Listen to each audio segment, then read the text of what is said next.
दिल दीवाना मेरे हुसैन का है और हर ज़माना मेरे हुसैन का है। जिसकी खातिर ये कायनात बनी वो नाना मेरे हुसैन। सुभान अल्लाह। नारे तकबीर, नारे रिसालत, फैज़ाने शहदाए करबला माशाअल्लाह। जिसकी खातिर ये कायनात बनी ऐसा नाना मेरे हुसैन का है। और जिस पर हर एक दुरूद पड़ता है, जिस पे हर एक दुरूद पड़ता है वो घराना मेरे हुसैन। सुभान अल्लाह। बोलिए बोलिए वो घराना मेरे। अगर आप साथ देंगे तो हम सब मिल करके भी पढ़ सकते हैं। जरा साथ दीजिएगा। हर जमाना मेरे दिल दीवाना मेरे हुसैन का है। और जिसकी खातिर ये कायनात बनी ऐसा नाना मेरे हुसैन का है। और बाबे खैबर को जिसने फेंक दिया ऐसा बाबा मेरे। और जो जमीन से अनाज उगता है, जो जमीन से अनाज उगता है वो दाना दाना मेरे। और मिट गया अब दौर यजीदियों का, मिट गया अब दौर यजीदियों का। अब जमाना मेरे हुसैन का है। बोलिए अब जमाना मेरे हुसैन का है। अब जमाना मेरे। और मैं हूँ तैयार, बस इंतजार ये है। मैं हूँ तैयार, मैं हूँ तैयार बस अब आपको भी अगर ये तमन्ना, आपकी भी अगर ये तमन्ना है और आप भी इसी इंतजार में हैं तो बोलेंगे मैं हूँ तैयार, बस इंतजार ये है कि कब बुलाना मेरे हुसैन। सुभान अल्लाह। हर जमाना मेरे हुसैन का है। अरे दाना दाना मेरे हुसैन का है। वो हुसैन रज़ी अल्लाह अन्हु कि जिनकी जिंदगी का हर एक पहलू हमारे लिए काबिल अमल है। आपका बचपना, आपकी जवानी, आपका मदीना, आपका सफर मदीना, आपका मक्के की तरफ बढ़ना और मक्के से कूफा तक पहुंचना और फिर सरे हुसैन का कूफा से वापस मदीना पहुंचना। ये सारा का सारा जो मंजर आपने इन अय्याम में सुना, इन वाकयात को समात किया। मेरे अजीज साथियों, ये आले नबी है, ये औलाद अली है, ये फातिमा जहरा के शहजादे हैं। ये वो हैं जिनके लिए जब कुरान बोलता है तो कुरान में रब फरमाता है इन्नमा युरीदुल्लाहु लियुज़हिबा अन्कुमुर रिज्सा अहलल बैति व युतहिरकुम तत्हीरा। ये वो लोग हैं जिनके बारे में जब कुरान बोलता है तो कहता है कुल ला अस्अलुकुम अलैहि अजरन इल्लल मवद्दत फिल कुर्बा। ये वो लोग हैं जिनके बारे में जब कुरान बोलता है तो कुरान कहता है वयुतइमून अत्तआम अला हुब्बिही मिस्कीनन व यतीमन व असीरा। कुरान कहता है इन्नमा नुतइमुकुम लिवजहिल्लाहि ला नुरीदु मिनकुम जज़ाअन वला शुकुरा। ये वो लोग हैं जिनके लिए कुरान ये कह रहा है ये पाक है, ये साफ है, ये तैयब व ताहिर है। इनकी पाकी की जमानत अल्लाह दे रहा है। इनको पाक अल्लाह करना चाह रहा है और जिस काम को अल्लाह चाहता है वो हो जाती है, वो काम हो करके रहता है। मेरे अजीज साथियों, रब फरमा रहा है महबूब इन जमाने वालों से कह दो, अपने चाहने वालों से कह दो, इन गुलामों से कह दो, इन तुम अपने से मोहब्बत करने वालों से कह दो कि ऐ लोगों याद रखो नबी तबलीग पर कुछ उजरत तलब नहीं कर रहे हैं, बल्कि नबी तुमसे ये कह रहे हैं ऐ लोगों खुदा को पहचाना, खुदा के बारे में तुम्हें बताया, खुदा के बारे में तुम्हें रास्ता दिखाया, तुम्हें नमाज के बारे में बताया, तुम्हें रोजे के बारे में बताया, तुम्हें ज़कात के बारे में बताया, तुम्हें हज के बारे में बताया। लेकिन तुमसे कोई उजरत नहीं चाहिए, तुमसे किसी बदले का इंतजार नहीं है, तुमसे किसी चीज का सवाल नहीं है, बल्कि तुमसे ये कहना है, बल्कि तुमसे ये सवाल है कि या लोगों, इसका बदला सिर्फ यही है, रब फरमाता है मेरी आल से, रब फरमाता मेरे महबूब की आल से मोहब्बत करना, नबी की आल से सच्ची मोहब्बत होनी चाहिए। वो मोहब्बत कैसी मोहब्बत है? जिस मोहब्बत में जीना मरना दोनों कामयाब है, जिनके लिए आका इरशाद फरमाते हैं अगर तुम नबी की आल की मोहब्बत में मरते हो तो याद रखो अल्लाह ताला तुम्हें तुम्हारी बख्शिश फरमा देगा। अगर तुम नबी की आल की मोहब्बत में मरते हो तो याद रखो अल्लाह तुम्हें शहादत का मर्तबा अता फरमाएगा। अगर तुम नबी की आल की मोहब्बत में मरते हो तो अल्लाह रब्बुल इज्जत तुम्हें दुनिया से जब रुखसत करेगा, जब दुनिया से तुम जाओगे तो इस अंदाज में जाओगे जैसे कोई दुल्हन सज कर अपने शोहर के घर जाती है। ऐ लोगों, ये किसकी बात हो रही है? ये बात हो रही है नबी के चाहने वालों की, ये बात हो रही है नबी की आल से मोहब्बत करने वालों की। उनकी आल की मोहब्बत का एक मंजर यूं मुलाहिजा कीजिए कि आका सल्लल्लाहु अलैहि वसल्लम मदीना तैयबा की गलियों में हैं, आका सल्लल्लाहु अलैहि वसल्लम के साथ आका के असहाब भी हैं, और उन असहाब को देखिए आका सल्लल्लाहु अलैहि वसल्लम की उस मुबारक चेहरे पर नजर है असहाब की कि आका सल्लल्लाहु अलैहि वसल्लम का चेहरा खिल रहा है, आका मुस्कुरा रहे हैं, और आका सल्लल्लाहु अलैहि वसल्लम एक बच्चे को उठा करके अपने सीने से लगा लेते हैं। सहाबा आशश करते हैं या रसूल अल्लाह, ये छोटा सा बच्चा कौन है? मैं आपको सिर्फ एक मंजर पेश करने की कोशिश कर रहा हूँ, तवज्जो रखिएगा। आका क्या इरशाद फरमा रहे हैं? मेरे सहाबा, ये बच्चा वो है जो मेरे हुसैन से मोहब्बत करता है, ये बच्चा वो है जो हुसैन के कदमों से लगने वाली मिट्टी को चूमता है, ये बच्चा वो है जो मेरे हुसैन के कदमों से लगने वाले सुरमे को अपने आंखों का सुरमा बना लेता है। मेरे मिलने वालों, साथियों, अजीजों, दोस्तों, ये आका तालीम दे रहे हैं कि मेरे हुसैन से मोहब्बत करना नबी को खुश करता है। आका ने इरशाद फरमाया जिसने इन्हें खुश किया उसने मुझे खुश किया, जिसने मुझे खुश किया उसने अल्लाह को। नारे रिसालत, नारे हैदरी, जिक्र शोहदाए करबला, फैजाने असीराने करबला, माशाअल्लाह माशाअल्लाह। आका इरशाद फरमाते हैं जिन्होंने इनसे नफरत रखी उन्होंने मुझसे नफरत रखी, जिन्होंने इनसे बुग़्ज़ किया। आका का एक फरमान है, आका इरशाद फरमाते हैं लोगों, अल्लाह से मोहब्बत रखो क्योंकि वो तुम्हारा खालिक है। ऐ लोगों, मुझसे मोहब्बत रखो क्योंकि मैं अल्लाह का महबूब हूँ। और आका फरमाते हैं मेरी आल से मोहब्बत रखो क्योंकि मैं अपनी आल से मोहब्बत रखता हूँ। ये फरमान मेरे आका सल्लल्लाहु अलैहि वसल्लम का है। लेकिन याद रखिए उस मोहब्बत को लोगों ने कहां तक समझा, वो मोहब्बत कहां तक पहुंची। एक वक्त ऐसा भी आया कि आका सल्लल्लाहु अलैहि वसल्लम इस दुनिया से तशरीफ ले गए। उस वक्त में इमाम हसन की उम्र 7.5 साल की है। अब आप मुलाहिजा करें इस मंजर को कि आका तशरीफ ले गए, हजरत अबू बकर सिद्दीक रज़ी अल्लाह अन्हु का विसाल हो गया, हजरत उमर रज़ी अल्लाह अन्हु तशरीफ ले गए, हजरत उस्मान गनी दुनिया से रुखसत हो गए, मौला अली शेर खुदा रज़ी अल्लाह अन्हु तशरीफ ले गए। लेकिन वक्त आया हजरत इमाम हसन का। इमाम हसन रज़ी अल्लाह अन्हु ने कुछ माह खिलाफत के तख्त पर बैठने के बाद में वो भी इस दुनिया से रुखसत हो गए। लेकिन एक वक्त ऐसा भी आया कि हजरत अमीर मुआविया रज़ी अल्लाह अन्हु तख्त पर बैठते हैं, लेकिन जब उनका विसाल हो जाता है, उनके विसाल के बाद में एक मंजर ऐसा भी आया कि शाम, मुल्क शाम में बैठा हुआ एक शख्स ये ऐलान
अल्लाहुम्मा सल्लि अला मुहम्मद व अला आलि मुहम्मद व अस्हाबि मुहम्मद व बारिक व सल्लिम सल्लु अलैहि सलातु व सलामन अलैका या रसूल अल्लाह सल्लल्लाहु अलैहि व आलिहि वसल्लम।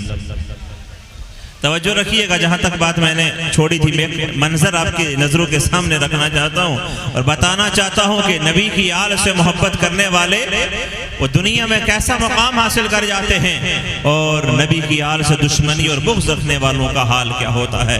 अब लोग मेरा साथ देंगे इंशाअल्लाह, बोलिए सुभान अल्लाह सुभान अल्लाह। अब आपने ये सुना कि जब हज़रत अमीर मुआविया रज़ियल्लाहु अन्हु का विसाल हो गया तो तख्त पर जो शख्स बैठता है उसका ये ऑर्डर है, उसका ये फरमान है, वो मदीने की तरफ खत जारी कर कर ये लिख देता है कि सबसे पहले हुसैन बिन अली को मजबूर किया जाए कि वो बैत करें, अब्दुल्ला बिन उमर को मजबूर किया जाए, अब्दुल्ला इब्ने अब्दुर्रहमान को मजबूर किया जाए। किस बात पर मजबूर किया जाए? कि वो बैत करें। किस चीज की बैत? वो सिर्फ एक चीज का भूखा शख्स, वो एक बदकिरदार शख्स, वो बदअमल शख्स नबी सल्लल्लाहु अलैहि वसल्लम के शहजादे को बैत के लिए कह रहा है। इमाम पाक बैत नहीं करते हैं, इनकार कर देते हैं, यहां तक कि मजबूरन मदीना छोड़ देते हैं।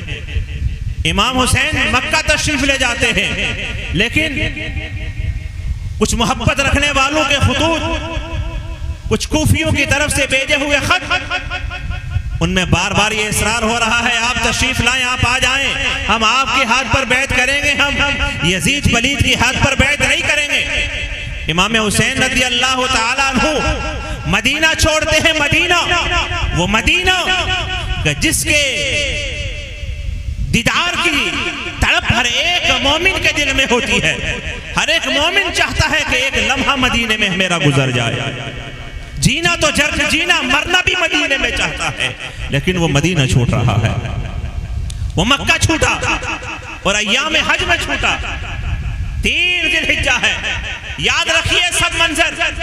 मक्के से जब इमाम हुसैन रज़ी अल्लाहु अन्हु रवाना होते हैं तो रास्ते में कुछ और लोग भी साथ हो जाते हैं, लेकिन रास्ते में जब खबर मिलती है कि जिन्हें आपने नाइब बनाकर भेजा था, इमाम मुस्लिम को भी उन कूफियों ने शहीद कर दिया है, इमाम मुस्लिम को भी यजीदियों ने शहीद कर दिया है, उनके शहजादों को भी शहीद कर दिया है, लेकिन हजरत इमाम हुसैन रज़ी अल्लाह ताला अन्हु कुछ वजूहात की बिना पर चलते जा रहे हैं। मेरे अजीज साथियों, याद रखो वो वक्त आ गया कि इमाम हुसैन रज़ी अल्लाह अन्हु करबला के मैदान में पहुंच गए और वहां का मंजर आप देखते हैं, आप सुनते हैं, अब बार बार समाप्त करते हैं कि किस कदर जुल्म किया गया, पानी बंद, सताया गया। एक एक को उन यजीदियों ने शहीद किया, कत्ल किया, लेकिन मामलात आप लोगों की नजरों के सामने मैं ये लाना चाहता हूं। याद रखो, जिस शख्स ने नबी सल्लल्लाहु अलैहि वसल्लम की आल के साथ ज्यादती की, इमाम हुसैन रज़ी अल्लाहु अन्हु को सताया, उन पर जुल्म किया, मुझे बताओ ईमान के साथ, क्या उस शख्स का आज कोई नाम लेना चाहता है? क्या उस शख्स के नाम पर कोई आज अपनी औलाद का नाम रखना चाहता है? क्या उस नाम का कोई शख्स आज दुनिया में मौजूद है जो आप फख्र से कहना चाहता हो कि मेरा नाम फलां है, मेरा नाम यजीद है? कोई नहीं कहना चाहता। बस यही मैं आपको बताना चाहता था और यही बताना चाह रहा हूँ और यही बता रहा हूँ कि मेरे हुसैन से मोहब्बत रखने वाले, नबी की आल पर जान कुर्बान करने वाले, नबी की आल को सीने में बसाने वाले वो लोग हैं जो कल भी जिंदा थे, जो आज भी जिंदा हैं और ता क़यामत जिंदा रहेंगे। लेकिन नबी की आल से बुग़्ज़ रखने वाले, हसद रखने वाले, सताने वाले, ज़्यादती करने वाले, उनका नाम कल भी कोई लेने वाला नहीं था, आज भी कोई पसंद नहीं करता है, ता क़यामत कोई पसंद नहीं करता है। बल्कि आप यूं कहो, नाम उसका मिट गया है, कोई नाम लेना नहीं चाहता। ना रहा वो जुल्म इब्ने ज़ियाद का, कोई उनका नाम लेना नहीं चाहता, वो जुल्म अब बाकी नहीं रहा। आज अगर कोई चीज बाकी रही है वो जिक्र करबला है, वो जिक्र शहादत इमाम हुसैन है, वो जिक्र इमाम हुसैन है, उसके अलावा कोई नहीं है। मेरे अजीजों, ये मोहब्बत है कि जो लोग शहीद हो रहे हैं और देखने वाले ये कह रहे हैं कि मर गए, मिट गए, खत्म हो गए। आपने सुना नहीं कि यजीद के दरबार में जब इमाम हुसैन रज़ी अल्लाह अन्हु का सरे अनवर पहुंचाया गया था तो उस वक्त यजीद के अल्फाज क्या थे, किस कदर बेअदबी और गुस्ताखी उसने की थी। लेकिन वो ये चाह रहा था कि मैं तख्त पर रहूंगा, मैं हुकूमत करूंगा, मैं लोगों को डील करूंगा, बहुत आगे तक जाऊंगा। लेकिन हुआ कुछ भी नहीं। क्यों नहीं हुआ? कि जो लोग नबी की आल पर जुल्म करते हैं, जो लोग जिन्होंने इमाम हुसैन रज़ी अल्लाह ताला अन्हु के घर वालों को सताया, जुल्म किया, उनका नामो निशान बाकी नहीं रहा, उनका नामो निशान बाकी नहीं रहा। लेकिन नबी की आल से मोहब्बत करने वालों का हाल यह है कि आका एक बच्चे को उठाकर सीने से लगा रहे हैं, आका एक बच्चे को सीने से लगा रहे हैं। और ये क्या इरशाद फरमा रहे हैं, लोगों याद रखो, ये वो है जो हुसैन से मोहब्बत रखता है, ये वो है कि जिसने इमाम हुसैन रज़ी अल्लाह ताला अन्हु के कदम से लगी हुई राख को अपनी आंखों में मारा। इसलिए मैं इनसे मोहब्बत करता हूँ। नबी अकरम सल्लल्लाहु अलैहि वसल्लम के चाहने वालों, आका सल्लल्लाहु अलैहि वसल्लम से मोहब्बत रखने वालों, मुझे बताओ जो आका सल्लल्लाहु अलैहि वसल्लम को तकलीफ पहुंचाता है, क्या वो कामयाब हो सकता है? क्या वो कामयाब हो सकता है? नहीं हो सकता। कुरान में रब फरमाता है, इन्नल्लज़ीना युज़ूनल्लाह व रसूलहू लअनहुमुल्लाहु फिद दुनिया वल आखिरा। जो तकलीफ पहुंचाते हैं नबी सल्लल्लाहु अलैहि वसल्लम को, जो तकलीफ पहुंचाते हैं अल्लाह रब्बुल इज्जत को, उनका नाम और निशान बाकी नहीं रहता, वो मर जाते हैं, वो मिट जाते हैं। कुरान कहता है लअनहुमुल्लाहु फिद दुनिया वल आखिरा, दुनिया और आखिरत में उन पर लानत होती है। अल्लाह। नबी के नवासे को शहीद करने वाले, यजीद पलीद के चाहने वाले, वो यजीदी, उन पर दुनिया में भी लानत है, उन पर आखिरत में भी लानत है। उनको ना कल कुछ मिला है, ना आज कुछ मिलेगा, ना ता क़यामत कोई मिलेगा। लेकिन वो पाक लोग, वो पाक बाज शहजादियां, वो सैयदा ज़ैनब जो सब्र और इस्तिक़लाल का पहाड़ बनी हुई है, इमाम ज़ैनुल आबिदीन जो बीमारी की हालत में भी शरीयत के दामन को नहीं छोड़ रहे हैं, अल्लाह। वो इमाम ज़ैनुल आबिदीन जो हर कदम पर हमें ये पैगाम दे रहे हैं, ऐ लोगों शरीयत का दामन न छोड़ना, सब्र का दामन न छोड़ना। ये तालीम है इमाम हुसैन की। बाकी सब बातें अपनी जगह, लेकिन क्या किरदार हुसैन आज हमारी नजरों के सामने है? क्या आज हम इमाम हुसैन के किरदार को देखकर जिंदगी गुजार रहे हैं? क्या हमारा उठना बैठना, जीना मरना, क्या हमारे आमाल इमाम हुसैन की तालीमात के मुताबिक है? हरगिज नहीं। हम लोग सिर्फ ये चाह रहे हैं कि हम लोग जो मन में आए वैसी शरीयत होनी चाहिए, जैसा मैं चाहता हूँ वैसा कानून होना चाहिए। याद रखो, जैसा हम चाहते हैं कानून वैसा नहीं होना चाहिए। ये जुमला याद रखो, जो कानून रब ने दिया है हमें वैसा करना चाहिए। जो तरीका रसूलुल्लाह का है उस तरीके पर हमें चलना चाहिए। इमाम हुसैन का क्या किरदार है बताइए? इमाम हुसैन ने हमें क्या सिखाया है बताइए? इमाम हुसैन रज़ी अल्लाह ताला अन्हु हमें क्या पैगाम दे करके गए हैं? जब करबला के रेगजार में इमाम हुसैन की तलवार चल रही थी तो यजीदी कट कट के गिर तो रहे थे, लेकिन एक वक्त ऐसा भी आया कि इमाम हुसैन जख्मों की ताब न ला करके घोड़े की जीन से फर्शे जमीन पर तशरीफ ले आए। जब शिम्र इमाम हुसैन के सीने अनवर पर चढ़ा तो आपने इरशाद फरमाया था, सुन, जुमे का दिन है, आज लोग खुतबे में मेरे नाना जान का जिक्र कर रहे होंगे, खुतबे पढ़ रहे होंगे, मेरे सीने से उतर जा, मुझे आखिरी सजदा करने दे, मुझे नमाज अदा करने दे, मुझे नमाज के लिए खड़ा होने दे। तो मेरे अजीज साथियों, क्या हुआ? इमाम हुसैन उस वक्त में भी ये पैगाम दे रहे हैं, जालिम कितना ही जुल्म करे। आज अपने हिंदुस्तान के हालात को देखिए और अपने गिर्द जो घेराव किया जा रहा है उसे मुलाहिजा कीजिए और अपनी हालत को देखिए कि कल हमारा क्या हशर होने वाला है, हमारा मुस्तकबिल क्या है। हमारा मुस्तकबिल सिर्फ यही है, अगर तुम हुसैनी बन जाते हो, दुनिया से चले भी जाओगे तो ये लिख करके चले जाओगे कि तुम्हारा तख्त मुबारक हो, लेकिन हमें रसूल पाक के शहजादे इमाम हुसैन का किरदार मुबारक हो। हम कट कर सकते हैं, हम मर कर सकते हैं, लेकिन इमाम हुसैन का दिया हुआ किरदार नहीं छोड़ सकते, उसका बताया हुआ तरीका तर्क नहीं कर सकते। हम मर जाएंगे लेकिन शरीयत की मुखालफत नहीं करेंगे, अपने ईमान का सौदा नहीं करेंगे, रसूल पाक की दुश्मनी मोल नहीं लेंगे। हम सब कुछ कर सकते हैं लेकिन ईमान का सौदा नहीं कर सकते। माल दे देंगे, जान दे देंगे, सब कुछ करेंगे।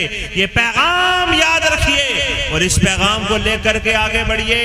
और ये मेरी खास बात और मेरी आखिरी बातों में से एक बात सुनिए, ये जुमला नोट करने का है मेरे अजीज साथियों, ये बात याद रखने की है, तवज्जो कीजिएगा। इमाम हुसैन रज़ी अल्लाह अन्हु के शहजादे इमाम ज़ैनुल